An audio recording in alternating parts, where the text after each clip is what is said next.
Why, hello, hi, it is me, it is I, Small Time Didi, you're a Khadi on the internet and I'm back. I'm going to try to be soft. It's late, you guys. Nobody wants to hear my Eskom sob story, but I haven't had light since forever. It's almost 10. Oh, it's 10:15 and I don't want to make a noise, but we know how this is gonna go, right? We are at 300 subscribers. Thank you guys so much for letting your friends know about your Khadi on the internet. We must get me to 1,000, okay? That's important, okay? So thank you for joining me. Thank you for coming back. If you're new here, we appreciate you so much for joining us. Do stay. We do social commentary, do we? Or is it mostly just pop culture stuff and things that we absorb on the internet that we enjoy? And we like to do some reality television reviews, and we're doing the Real Housewives of Durban today. I'm so formal with you guys today. I think I'm tired. I boiled some water to have some coffee, and now let me make the coffee. Okay. I'm back, coffee in hand, and let's get into it. Nice and black, and not like how I like anything. Okay, don't let the men get any ideas. What rubbish. Definitely bitter, like me. Nice. Let's get into it. Real Housewives of Durban. I don't usually waste people's time, so if you're new here, I'm sorry. Real Housewives of Durban. The ladies trickle in with Sarisha arriving first, and slowly but surely they all come in. I hate sleaze fit, and I don't necessarily hate sleaze fit. I hate when a woman of a particular age is still trying to prove that she's hot. Yeah, and y'all know didn't crush like on Snee. Like I've got a crush if you're new here. Love her whole thing, think she's a gorgeous woman, but when pretty was your identity for so long, we see you when you're trying to hold on to it.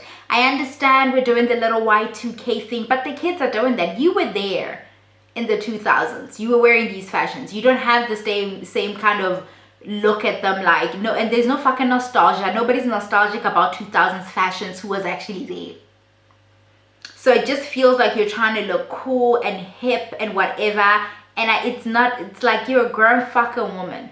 You know the fit that worked, that was still very like cool chick, but like grown bitch? The fit she actually had at Sarisha's opening of her spa, where she got into it with Sane. That fit, very sporty, but still, you know, over here, she used too close to the sun. Don't like it.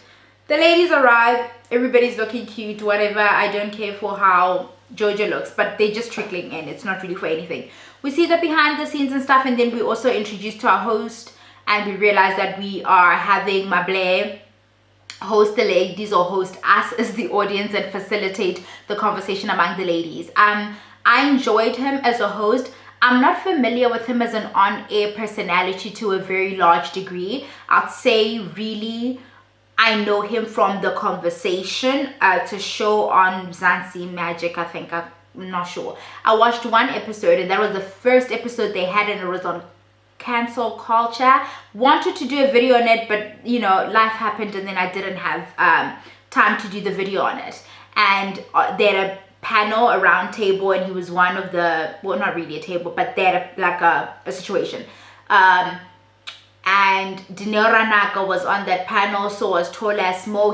So that's where I was introduced to him. I didn't know him before. I don't really know what all he's gotten up to. So if he's a problematic whomever, I don't give a shit. I enjoyed him as the host.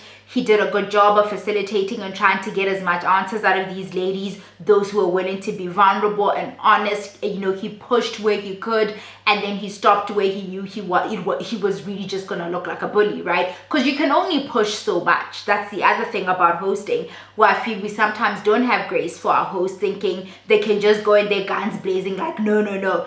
Especially when you're a man and you're trying to get these answers out of these women, and they breaking down and doing this. Though it's tough waters to maneuver, and it may not look like it from us. It's like, I am a blade, just ask her. Like, you know what I'm saying? Like, I don't think it works like that, especially in that moment where this is a person, like, you recognize their humanity, as opposed to us really consuming them as entertainment. It's kind of true. I mean, with we can recognize them as people to a degree, but it's not quite the same thing. So anyway, let's just get into it. My Blade did a good job. They ask him, Bali, we're surprised you're here. You know, he's like, he had cute little jokes. The lady seemed to like, you know, giggle and cackle the things he had to say.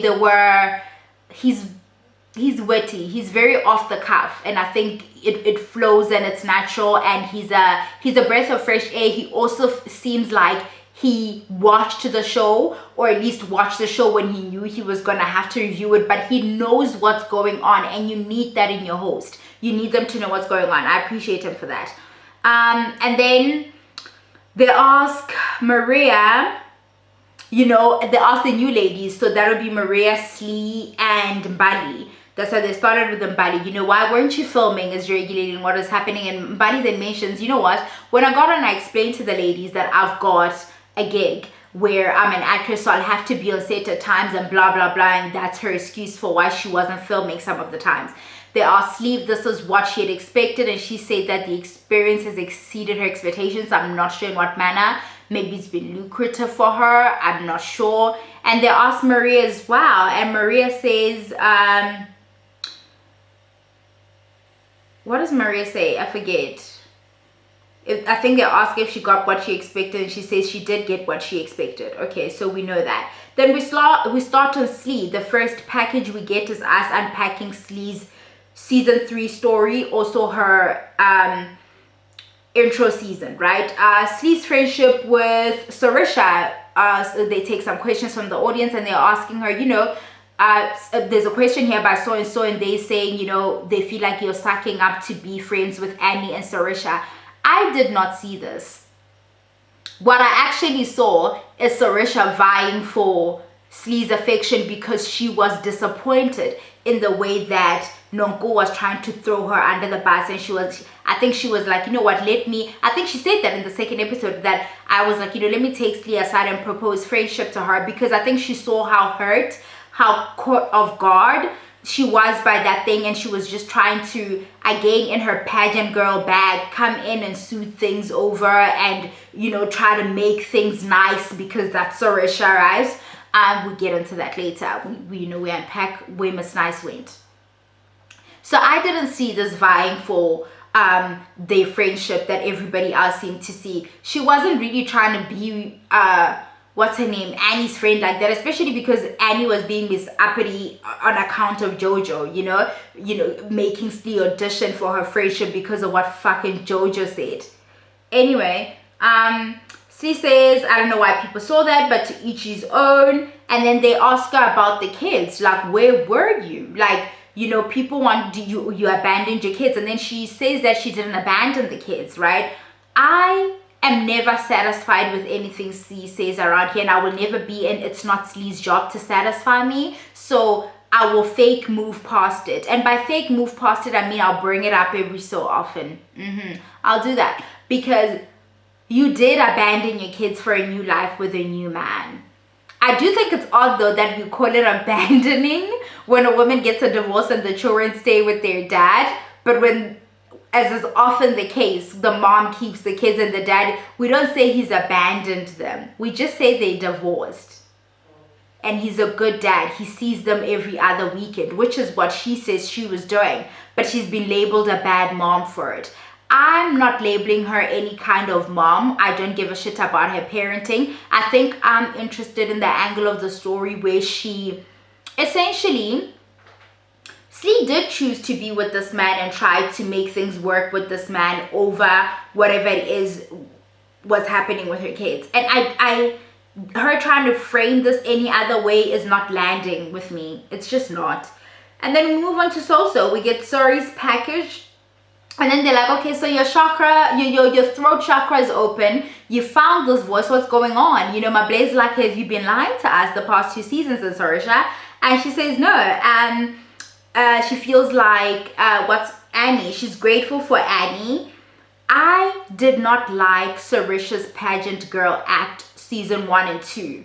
I understood it to a degree, and let me just tell you why I'm saying this. I felt like Soso, being the wealthy woman in the clique, was very concerned about coming across as likable, coming across as not being a mean girl, because when you're in that kind of position of privilege, but she overdid it. I feel like her essence, her core, she is a peacemaker, but she was doing it to, at some point it wasn't making sense, right? It's like, be a peacemaker, but we can't keep the peace for the sake of it. Conflict is necessary. Growth happens in conflict. We learn where we really stand with people in conflicts. People get a better understanding of us and our triggers in conflict. Yeah, conflict is essential. So I feel like she was going above and beyond to try and be this mediation tool, this peacemaker person, and we never got to meet her. Nothing was ever real for me with her. It was annoying, actually, the constant trying to, and it makes it easy for people to then get away with murder and manipulate you, right? Now they want to talk about how last season when Jojo deflected from whatever it is that was going on and used Calvin going in for the first surgery as an excuse. Now they want to talk about how, oh, that was deflected. So you guys knew, Sarisha, you all knew in that time that this person was doing this, and because you're so concerned with keeping the peace, you did not in real time try to correct that behavior or call out the bullshit for what it is. And so you do kind of, to a lot of people who weren't seeing past the sort of overcompensating that you were doing, you're coming across as not very real, right? You're coming across as fugazi. It's looking fake. Like, it's looking like, wow, bitch, you really switched up. And I feel like Annie then needs to bear the brunt of this, right? It's like, oh, Annie was this horrible influence, because Annie has always had vibes for herself, you know, as Annie says, you know, she's always stood up for herself. She wasn't afraid of being labeled a mean girl for having to stick up for herself, whereas you were. And now because you guys are so close, it's looking like Annie's influence, whereas I can tell you're a sensible enough person to know when something is bullshit, but you weren't allowing yourself to express when you were seeing the bullshit for what it is. Nonku says that, I don't like this new Sarisha. I'm very happy for her that she found her voice, but I felt like in finding a voice, she was throwing me under the bus. Granted, she's like, Mable asked Nonku, but like, weren't you going to address things with Annie eventually? And then she says, but not in front of the group. This is Nonko. Not in front of the group. I don't understand why Sarisha like pushed me to have that engagement with this person whom she knows I really don't get along with in this large group, instead of allowing us to have our one-on-one. I don't believe Nonko would have had that one-on-one. It would always have boiled down to this moment, and that's not me saying Sarisha was right for doing it the way she did. I just also feel like Nonko did everything she could to avoid being around Annie this season. She literally did not go to an event that Annie threw together because she had a photo shoot. Okay, girl.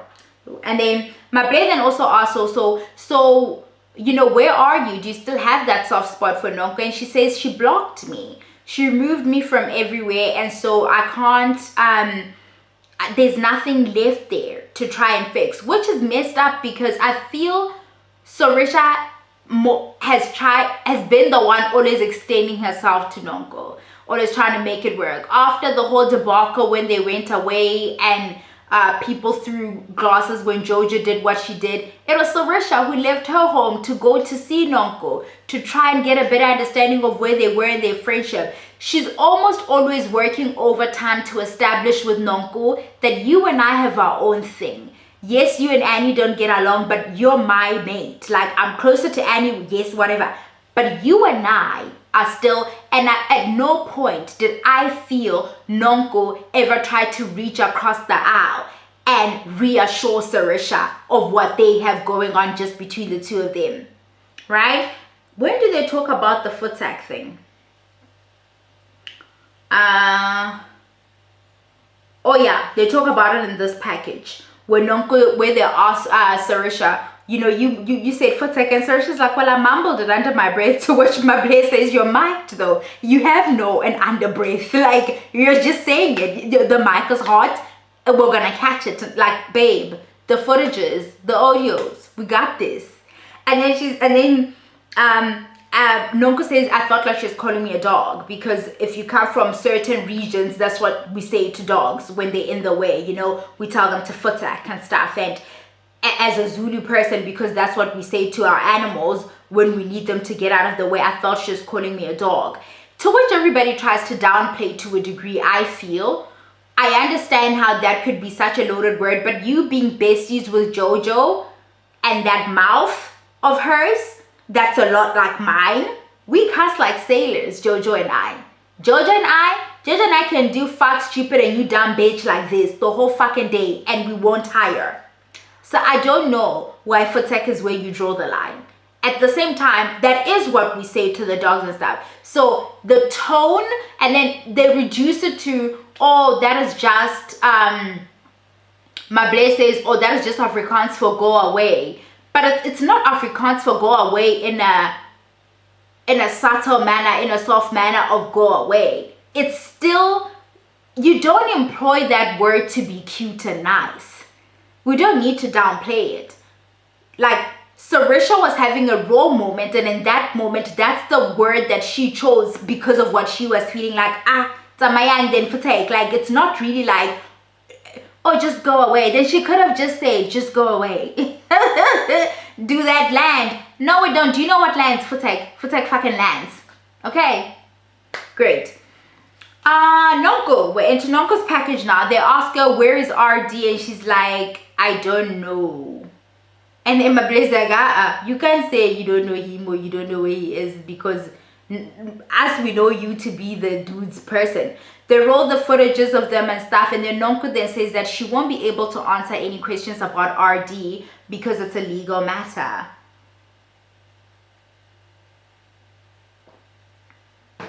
Because it's a legal matter. And then Bable says, you know, we've seen on social media that you all have been engaged or broken up for whatever happened. How long has the breakup been? And she's like 2, maybe 3, or then Georgia says it's been 2 months, right? I feel nothing for Nonko. Mable then asked Mbali and Slee, you all had some, you know, feelings about this, some cautionary kind of, maybe don't move that fast. Why is that? And then Bali explains that, well, Mbali says that she just thought that it was too soon that he meet the kids.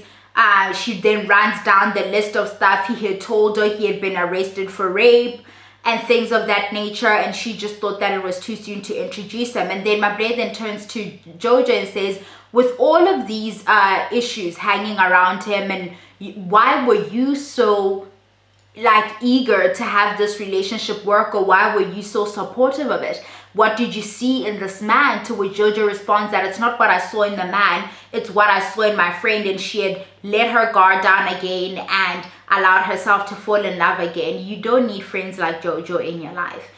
Letting your guard down for the wrong person is fucking stupid. It's dangerous. It's detrimental. Do you understand? There's something very, like, we take getting your heart broken so very lightly, especially you're now in court with this person, according to you, and the streets are alleging that you may have been scammed, even though we said, I don't know, girl, it's giving scammer energy from the dude when you got together and you decided to ignore us because you know too much. Right? You don't need to, I don't need to be proud of you for letting your guard down when there's no discernment around when you let your guard down. You let your guard down and you let a rapist in, and I'm supposed to be proud of you for ignoring red flags and letting this man around your teenage daughter because you believed in love again. I don't know how old these women are, and it would probably explain a lot. I don't care to look it up either. Some may be in their 40s, late 30s, from what I gather. There is nothing to be applauded about being stupid and in love at your fucking big age. Nothing. You're embarrassing. You're cringe for the rest of us to watch. This obsession with wanting to have a man is pathetic. You're pathetic. Like, there's nothing to be applauded. How are you at your big age still incapable of being alone? still unable to understand or come to grips with the fact that you can go at life alone. You don't need to be so desperate for it that you let any old body in. And then we're meant to applaud you for letting your guard down and trusting love when you just were afraid of being alone and you took the first thing that paid you any attention. I felt nothing when Nonko cried. It's like, why the fuck is she crying? Why? They posted her on one of the blogs and I went through the comments and everybody's like, fuck this shit. Like, we told her when that's the other thing about women not listening to other women who've had these, especially if there's a track record, especially if the red flags are there, all of that, right? And people are showing you things that you can, like tangible, like real evidence of this is who you're dealing with, this is what you're dealing with, and you're so flippant about like what you're doing and how you're just so, we don't feel anything when you cry. Don't now come and look for community from us whom you were making like we're just some hating ass bitches and we're so jealous of you. Her tears did not move me, whatever. And then they bring up Sane and Ruan. I never like Sane's look, and it's very hurtful for me to say that, because if I had to pick anybody on that stage whom I look most like, it's Sane. We have these huge eyes, we have these round faces, we're on the bigger side. I describe myself as fat. I don't know what adjective she feels comfortable with. I don't care also. But I never why she's always wearing things that have that much shoulder action. I love a bow sleeve too. I love a puffy something. I love to see it on the other girlies, but some things don't work on us. That dress had too much going on the top for her little frame and her big chest and her being a big woman already. What the fuck was that about? Down to the intro of her red dress with those puffy sleeves. She didn't need that.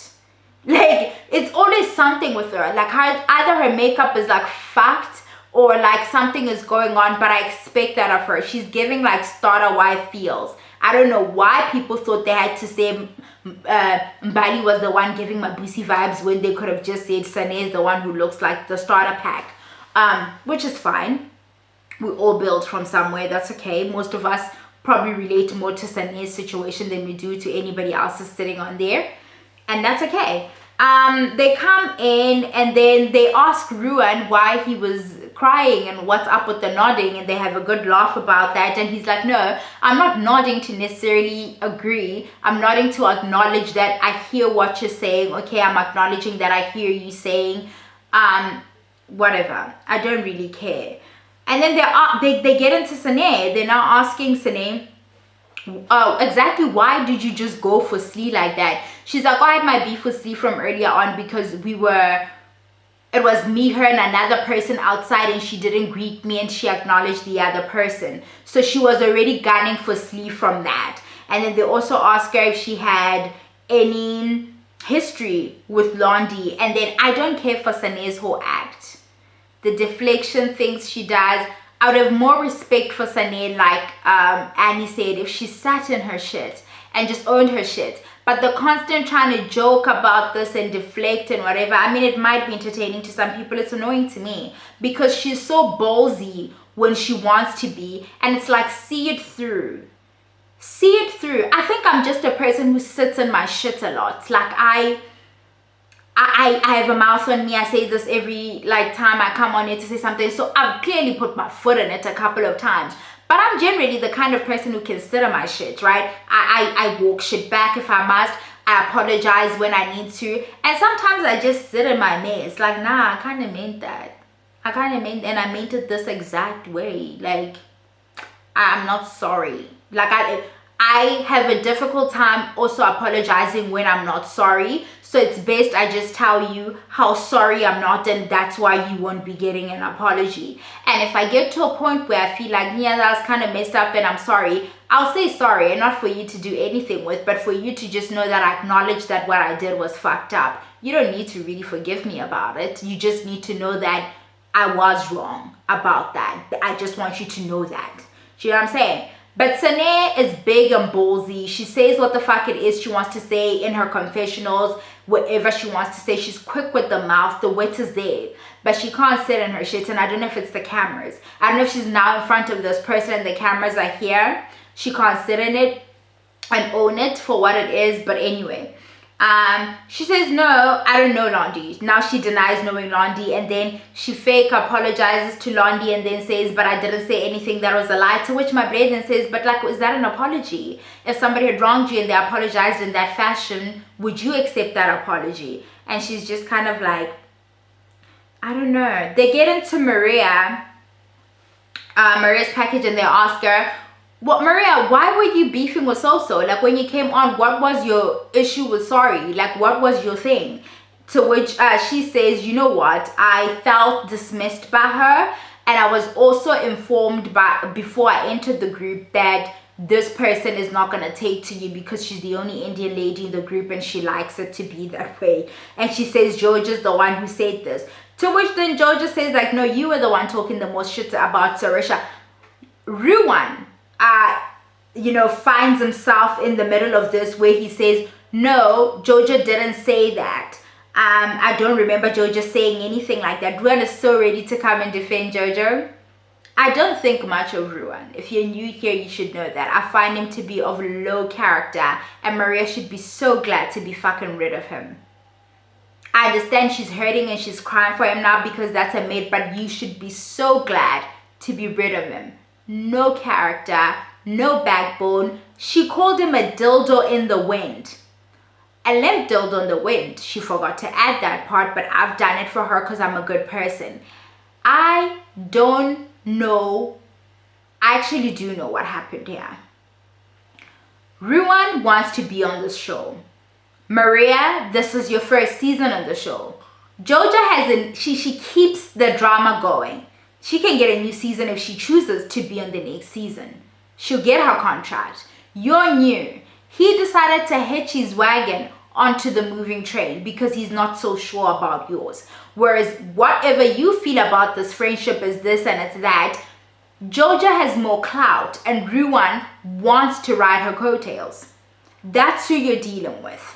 He's probably friends with you because you have an impressive social circle out there in Durban, right? You're married to the man you're married to. You live out at where you live at. You must have some clout within the social scene where you move. So it was good to be attached to you now. But he's seen a bigger fish in the name of Jojo that can have him have this audience. I'm now sitting here in Limpopo talking about fucking Ruan.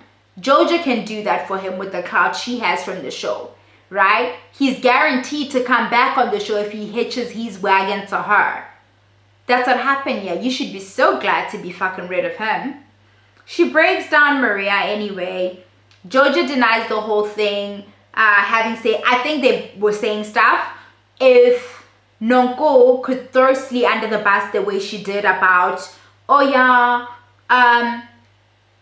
Jojo, by the way, Slee didn't like you. I can definitely believe that Jojo would also get in Maria's ear and tell her, oh, I don't think Sarisha's going to be very receptive of you.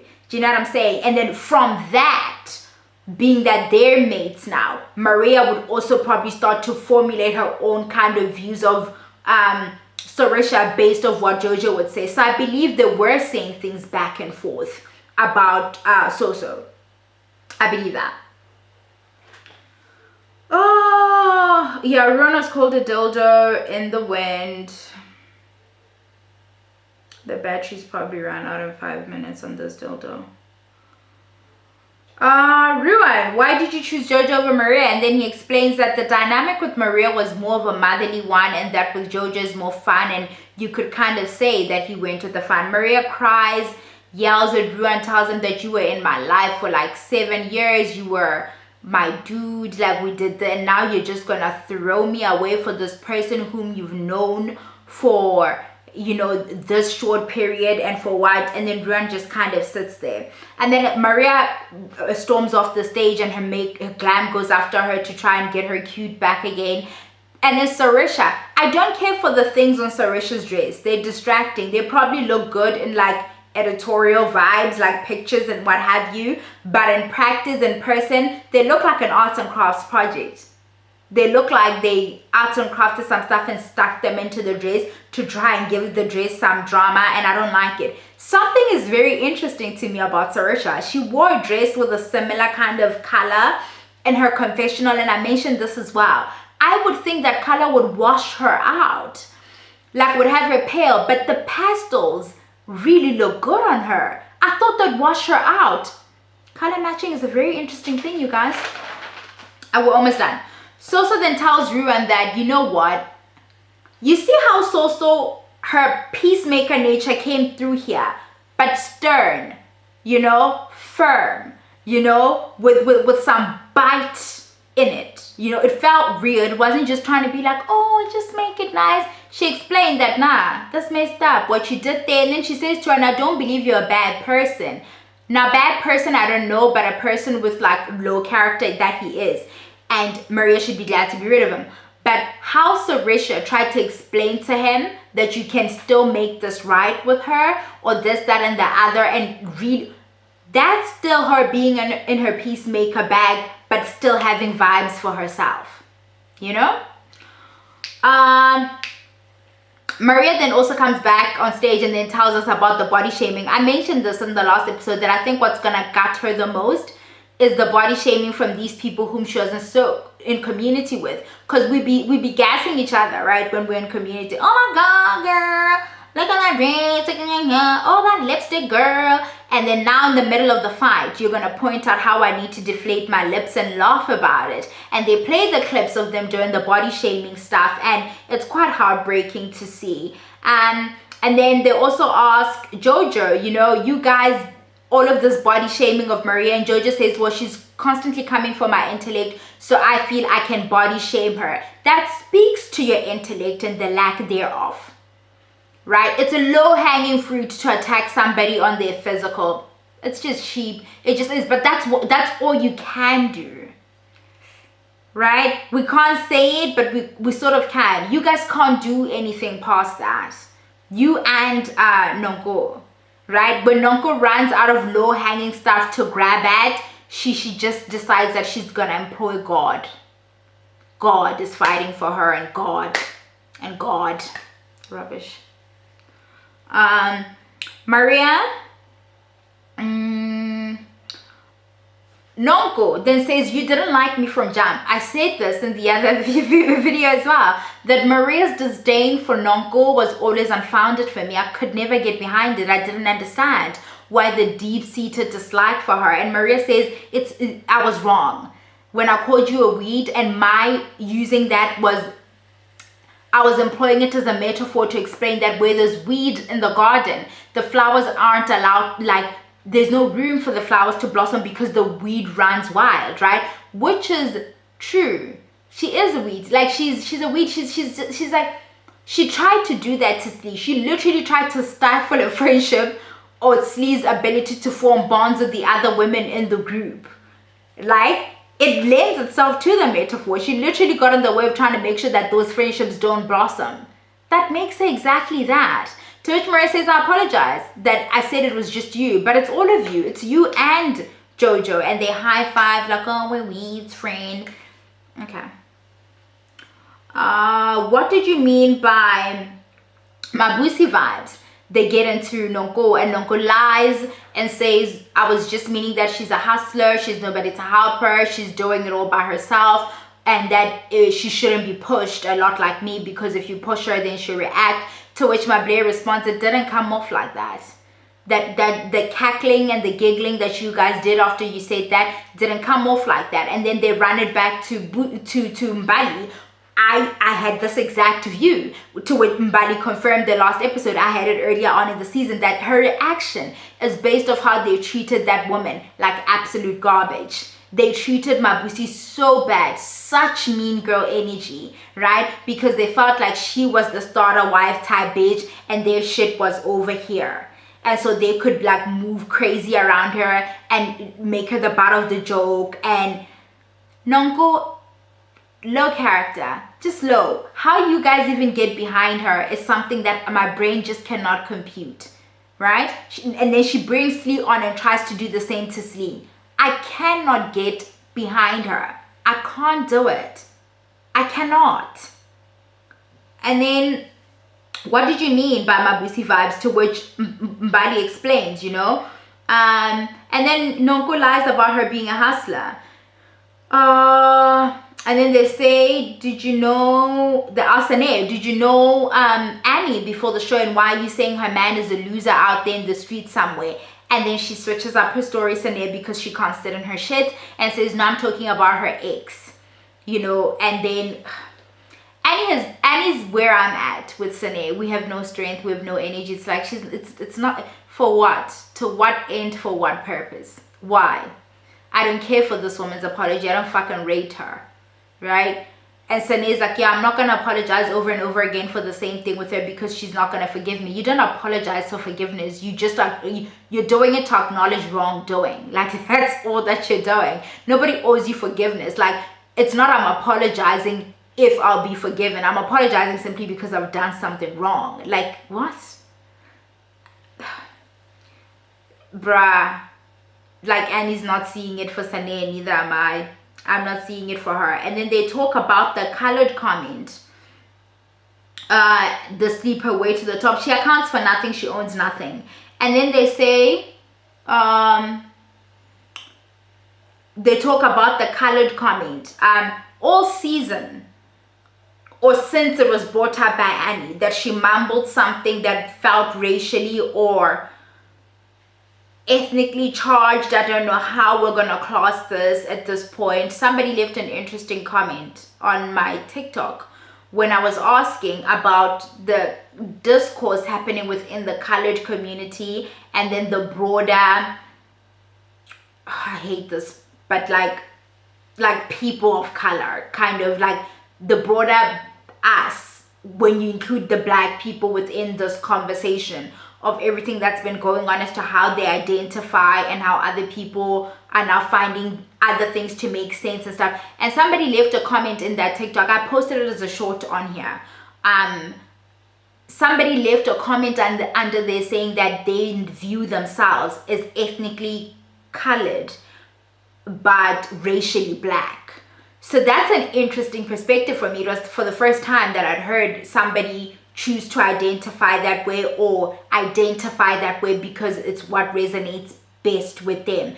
It made a lot of sense. It really did make a lot of sense, because when I think colored, I think more culture. In the same way when I think Xhosa, I think, I think the cultural practices, the writer, the things that they do. That's how I view colored people before the race comes to mind.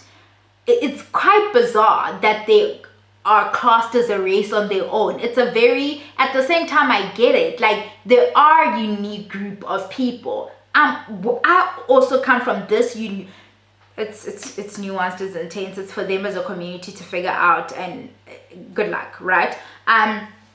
They asked them about this all season. I asked for these footages, right? And only now at reunion, they want to roll the footages where we hear Sane says this. And to anybody else, it's like, you may want to blow it off as like such a non-problematic thing. But the moment you place colored and alcohol in the same sentence, and you understand the connotations or the stereotypes or the negativity attached to these two terms being put in a sentence, you know what you're doing. You cannot come away from it. We see the footage of Sane. Annie literally, because she was sitting so close to the table, mind you, nobody even knew who the fuck she was. And Annie was trying to make out her way to go film a scene. Because I remember she went aside to try film a scene with Nonko or something. And they were getting out of that scene, and then she knocks over and she's champagne. I think she spills just a bit on her. I don't know. But she apologizes, profusely. And Sane is just like, what, being Sane, barely moving out of the way even. And when Annie makes her way past, she then says, something to do with her being drunk of the champagne, these colors from Cape Town, right? Something, you know what you're doing with that comment. It's not nothing. We don't get to throw it away and make like you aren't doing what you're fucking doing with that. Like, it's not as fucking layered as it is. you know what you're doing. But she's Sine. She won't own it. She's been denying having said it on season. I can see. She said it's a throwaway thing. And it's not her identity that's being attacked, right? It's not the negative stereotypes about her identity that's been spat out. She will forget about it. I say a lot, right? Sometimes I say shit and then people remind me, remember this one time I said, I'm like, no, I don't. I say a lot of things. I'm fast with my mouth, like, right? But now that she's seen it, she also won't own it, right? She also lies a lot, so chances are she remembers saying this.